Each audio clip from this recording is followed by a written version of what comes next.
नमस्कार मंडळी, तुमचं स्वागत आहे प्रतिज्ञाच रेसिपीमध्ये।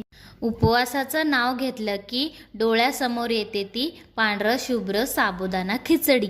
पण खरं सांगायचं तर ती साधी खिचडी खाऊन तुम्हालाही मलाही आता कंटाळा आला आहे। आज मी एक अग्निपरीक्षा घेऊन आली आहे। आज बनवणार आहोत एक अशी खिचडी जी दिसायला आकर्षक आणि चवीला त्याहून चटकदार आहे। हो, मी बोलत आहे लाल तिखट साबुदाणा खिचडीबद्दल। आणि हो, ह्याला लाल तिखट का म्हणतात? कारण आपण ह्यात देणार आहोत एक खास लाल मसाल्याचा तडका।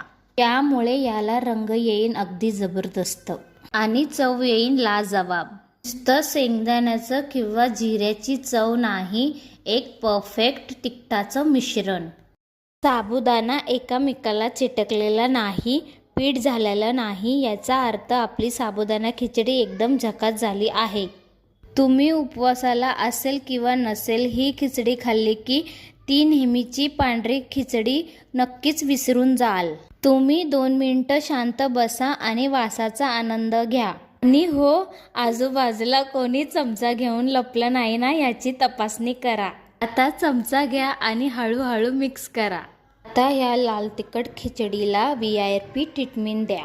प्लेटात गरमागरम खिचडी काढा आणि या सुपरस्टारची चव वाढवण्यासाठी थंडगार दहीची साथ नक्की घ्या। दोघांची जोडी म्हणजे सुपरहिट।